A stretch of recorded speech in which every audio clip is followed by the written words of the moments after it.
नमस्कार दोस्तों, असम का धुबरी एक बार फिर से चर्चा का विषय बन गया है क्योंकि हाल ही में 8 जून के दिन यहां के एक हनुमान मंदिर के बाहर गोमांस फेंकने की घटना बहुत ज्यादा चर्चा का विषय बनी। पर यह एक बार फिर से चर्चा का विषय क्यों बना, ये सोचने वाली बात है। तो आइए जानते हैं इसके बारे में। मेरा नाम है अंजलि और मैं आप सभी का स्वागत करती हूँ एग्जाम नारी के यूट्यूब प्लेटफॉर्म पर। इससे पहले एक वीडियो बनाया था मैंने, जिसमें मैंने आपको बताया था कि 8 जून के दिन यहाँ पर ये एक जो हनुमान जी का मंदिर है, इसके बाहर किसी ने गोमांस को फेंका, जो कि बहुत ज्यादा चर्चा का विषय बना। और उसके बाद असम के मुख्यमंत्री का यहाँ पर दौरा होता है, जिसके चलते उन्होंने शूट एंड साइड के ऑर्डर तक यहाँ पर निकाल दिए थे।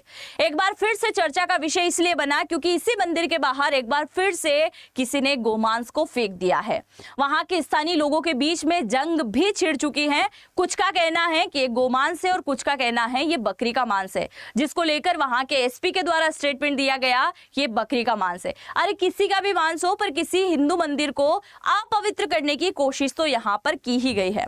उसके बाद असम के मुख्यमंत्री का एक स्टेटमेंट आता है। इन्होंने कहा कि इन दिनों धुबरी के अंदर एक नए प्रकार का बीफ माफिया गैंग जो है एक्टिव हो चुका है, जो क्या कर रहा है, इस प्रकार की वारदात को अंजाम दे रहा है और हिंदू मुस्लिम के बीच में झगड़ा करवाने का कहीं ना कहीं काम कर रहा है। क्योंकि आप सभी को मैं बता दूं, धुबरी जो है बांग्लादेश के साथ में सीमा साझा करने वाला अंतिम जिला है और यहाँ पे तकरीबन जो जनसंख्या निवास करती है उसमें से 75% से ज्यादा मुस्लिम आबादी है और 25% से भी कम कौन है, हिंदू है। तो आपस में ऐसी हिंसा हो सकती है, जिसके बाद जो है कुछ स्थानीय लोगों के द्वारा भी अलग अलग प्रकार के स्टेटमेंट यहाँ पर दिए गए, उनके बारे में भी हम आगे जानेंगे। अब दूसरा स्टेटमेंट अभी हाल ही में दिया गया असम के मुख्यमंत्री के द्वारा, और ये स्टेटमेंट नहीं, हकीकत है। हकीकत किस प्रकार से, अगर आपने असम के धुबरी की ये न्यूज सुनी है तो बहुत अच्छी बात है, और अगर नहीं सुना है तो जरा सुनिए।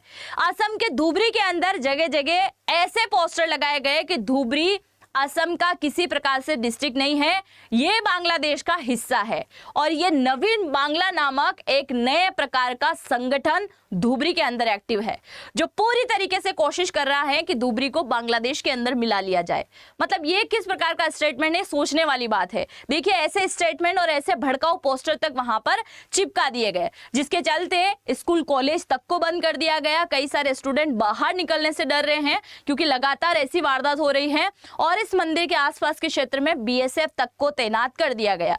ऐसा पहली बार हुआ है असम के अंदर के बीएसएफ को तैनात किया गया है किसी मंदिर के बाहर पहरेदारी करने के लिए। सोचने वाली बात है। असम के मुख्यमंत्री का एक बार फिर से यहाँ पर दौरा होता है और बताया जाता है कि यहाँ पे पत्थरबाजी जैसे हालात तक पैदा हो गए, जिसके चलते असम के धुबरी के अंदर एक बहुत ही पहुंचे हुए व्यक्ति है जिनका नाम है सलीम खान, जो कि मरकज कमेटी के एक्स सेक्रेटरी है।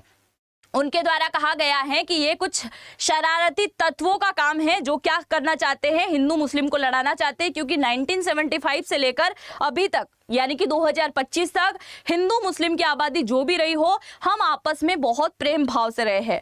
कभी ऐसी हिंसा देखने को नहीं मिली है और ऐसा किसी तत्व का ही काम है। आगे मैं आपको बताने वाली हूं, ऐसे स्टेटमेंट तक आए हैं कि यह काम किसी हिंदू महिला का है, बीफ रखने का।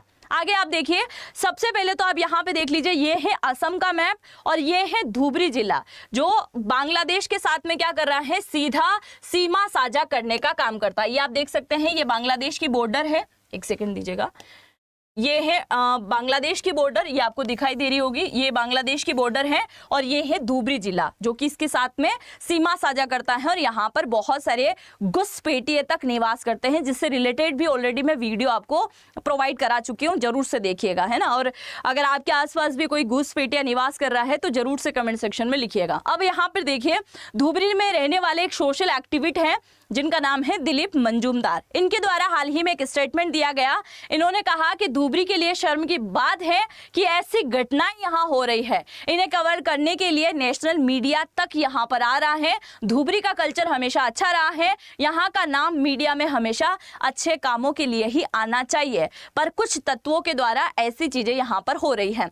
आगे कहते हैं कि मंदिर के पास ऐसे कुछ रखने का काम कोई अपराधी ही कर सकता है। मुझे नहीं लगता कोई जानबूझकर ऐसा करेगा, और जिस बदमाश के द्वारा उसे किया गया है, धुबरी का माहौल जिसने बिगाड़ने की कोशिश करी है, उससे कड़ी से कड़ी सजा तक यहाँ मिलनी चाहिए। अफवाहों पर किसी प्रकार का भरोसा ना करें, ये बात भी उन्होंने कहा। और कई सारे जो है बिजनेस यहाँ पर इसी कारण से ठप तक हो रहे हैं, मतलब उनके बिजनेस पे इसका इफेक्ट बहुत ज्यादा पड़ रहा है। साथ ही कहा गया कि अल्पसंख्यक हिंदू यहाँ पर बीजेपी के कार्यकर्ता हैं, वहां पे चीफ प्रवक्ता किशोर उपाध्याय, उनके द्वारा कहा गया कि यहाँ पर अल्पसंख्यक की मात्रा में हिंदू निवास करते हैं और धुबरी से हिंदुओं को भगाने के लिए इस प्रकार की वारदात को अंजाम दिया गया।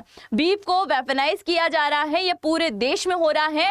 कांग्रेस पर ऐसी घटनाओं को बढ़ावा देने का आरोप तक इनके द्वारा लगा दिया गया है। इन्होंने कहा कि कुछ तत्व जो है इस्लामीकरण चाहते हैं, जो कि बांग्लादेश के सपोर्टर रहे हैं, और उन्हीं के द्वारा ऐसी कुछ वारदातों को अभी अंजाम दिया जा रहा है। और ये केवल धुबरी की घटना नहीं है, पूरे देश में आपको जगह जगह ऐसा देखने को मिलेगा जिसको गोमांस को लेकर ऐसी घटनाएं हो रही है। असम के मुख्यमंत्री तक इस बात को स्वीकार चुके हैं कि पश्चिम बंगाल से हजारों मवेशी को लाया जाता है और फिर इस प्रकार की घटनाओं को अंजाम दिया जाता है। आगे आप देखिए, आगे इनके द्वारा अमीनुल हक जो है वाइस प्रेसिडेंट है AAIUDF के, इनके द्वारा कहा गया कि ये जो सारी घटनाएं हो रही है ना, ये हो नहीं रही है, करवाई जा रही है। और कौन करवा रहा है? बीजेपी करवा रही है, क्योंकि बीजेपी हिंदू मुस्लिम करना चाहती है। अब कहा है कि बीजेपी के पॉलिटिक्स है ये कारण है कि 2026 के अंदर चुनाव होने हैं और बांग्लादेशिया घुसपैठी बनाकर जबरदस्ती पुशबैक करने की नीति यहाँ पर लागू है। आप मुझे जरा बताइए, क्या धुबरी के अंदर बांग्लादेशी घुसपैठिए निवास नहीं करते हैं अगर उनको पुशबैक करने की नीति हो सकती है? दूसरा, इनके द्वारा कहा गया है कि घटना पर सवाल करने पर अमीनुल आरोप लगाते हैं कि धुबरी में मुसलमानों को डराने का जो है यहाँ पर माहौल बनाया जा रहा है, कोशिश की जा रही है। ये किसी प्रकार का गोमांस नहीं था, ये बकरी का मीट था। आगे इन्होंने कहा कि खुद एसपी ने इसके बारे में कहा है कि सीसीटीवी के कैमरे में दिखाया गया कि इस मंदिर के सामने किसी हिंदू औरत ने ये रखा है। मतलब ये आप कैसे स्टेटमेंट दे सकते हो कि ये किसी हिंदू औरत ने रखा है? अगर वो साड़ी पहन के आई है इसलिए वो हिंदू हो गई है? कोई भी औरत या हिंदू हो या मुस्लिम, अगर वो गोमांस नहीं है फिर भी वो बकरी का मांस है, या किसी प्रकार की कोई भी चीज हो, अगर वो हिंदू मंदिर को अपवित्र करने की कोशिश की जा रही है तो ऐसा क्यों है? आगे इन्होंने कहा है कि जो लोग कहानी बना रहे हैं वो पूरी क्रिएटेड है।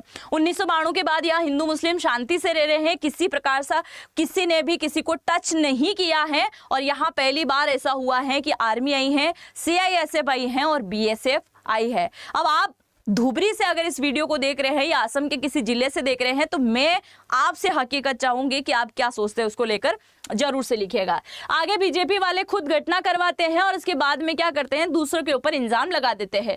धुबरी सीट पर कांग्रेस उम्मीदवार रकीबुल हसन 10.25 लाख से सबसे ज्यादा अंतर से जीते हैं और असम CM हेमंत ने कांग्रेस का सांप्रदायिक तनाव जो है यहाँ पर बढ़ाने की कोशिश की है। यह कहा है कि यहाँ की जो सीट है वो ज्यादातर कांग्रेस उम्मीदवार जीतते आए हैं और इस बार 2026 में चुनाव होने हैं, जिसके चलते ऐसी वारदात को कहीं ना कहीं अंजाम दिया जा रहा है।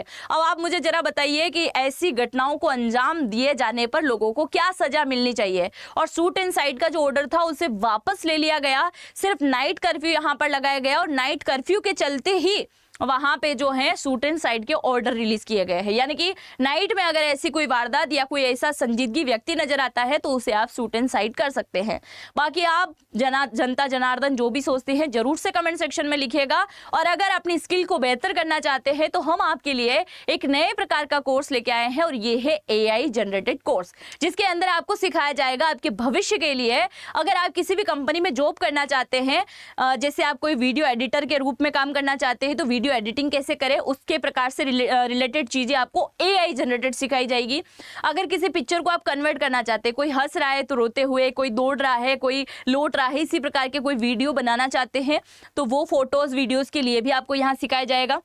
अगर आप बहुत अच्छा स्पीच देते हैं और अपनी स्पीच को और भी इन्हांस करना चाहते हैं, बहुत अच्छी स्पीच देना चाहते हैं, तो उसके लिए पूरा कंटेंट आपको एक से बढ़कर एक यहाँ पर मिलेगा, जिसके लिए आपको हर प्रकार की ट्रेनिंग यहाँ पर दिया जाएगा, जिसके लिए हमारी क्लासेस ऑलरेडी स्टार्ट हो चुकी हैं 21 जून से, जो कि अब जो है आप इस कोर्स को अगर लेते हैं तो आपको टोटल 130 क्लासेस यहाँ पर मिलने वाली है। कितनी क्लासेस मिलेगी आपको? 130 क्लासेस मिलेगी और 130 क्लासेस में जो है आपको वर्चुअली सारी प्रकार की चीजें यहाँ पर सिखा दी जाएगी और किसी भी प्रकार का आपका डाउट होगा तो उस डाउट को भी यहाँ पर क्लियर किया जाएगा। और अगर ये ये कोर्स आप ज्वाइन करना चाहते हैं तो इसी वीडियो के कमेंट बॉक्स में आपको जाना पड़ेगा। वहां पहला कमेंट मैंने पिन कर रखा है, उसमें जाके आपको अपना नाम लिखना है और उसके बाद अपना ईमेल आईडी डालना है। और उसके बाद अगर इस कोर्स को आप खरीदते हैं तो यहाँ पर एक कोड आप यूज कीजिएगा AN10। इस कोड को जैसे ही लगाओगे तो आपको अच्छा खासा डिस्काउंट यहाँ पर मिल जाएगा और अगर आपकी स्किल्स अच्छी होती हैं तो यहाँ आपको जॉब तक मिलने वाली है। तो वीडियो अगर आपको अच्छा लगा है तो अपने दोस्तों के साथ में जरूर से साझा कीजिएगा और असम से जो कोई इस वीडियो को देख रहा है जरूर से कमेंट सेक्शन में लिखिएगा। हम मिलते हैं नेक्स्ट वीडियो में, तब तक के लिए जय हिंद, जय भारत।